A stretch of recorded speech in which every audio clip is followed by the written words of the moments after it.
Саламатсыздарбы? Бүгүн биз түрптүн дарылык касиети жөнүндө сөз кылайлы. Негизинен түрптү гректер Кудай жөнөткөн белек деп баалап, алгачкылардан болуп өстүрүп пайдаланып келишкен. Бүгүнкү күндө анын жашыл, кара өңдүүлөрү жана дайкон, лобо түрлөрү дүйнө элдеринде кеңири пайдаланылып, мындан ар кандай салаттар, ысык тамактар жасалып келет. Анда бул жашылча менен жакындан таанышып алалы. Түрптүн курамында кишинин организмине керектүү элементтердин топтому бар.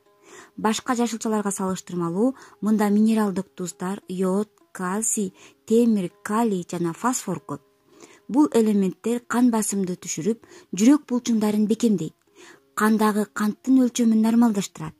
Курамындагы фитосенттер мээни кычкылтек менен камсыздоого жардам берсе, каротин көздүн көрүүсүн жакшыртат. Дарыгерлер түптү жеңил антибиотик катары баалашып, сасык тумоодо, бронхитте менюга кошууну сунуш кылышты. Курамында эфир майы болгондуктан шилекейди көбүрөөк бөлүп чыгарып, тамактын бат сиңишине өбөлгө болот. Табитти ачат. Заара куболоочу касиетке ээ болгондуктан дарыгерлер боорду тазалоодо жана өнөкөт гепатитте түрптөн жасалган салаттарды сунуш кылышты.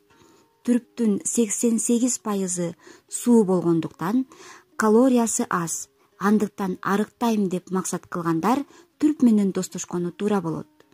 Эскертүү: ашказан жарасы, ичеги ооруларында, гастрит, жүрөк ооруларында жана кош бойлууларда чени менен пайдаланганы дурус. Түрптү көп өлчөмдө жеп алган учурда ич көптүрүп көйгөй жаратышы мүмкүн.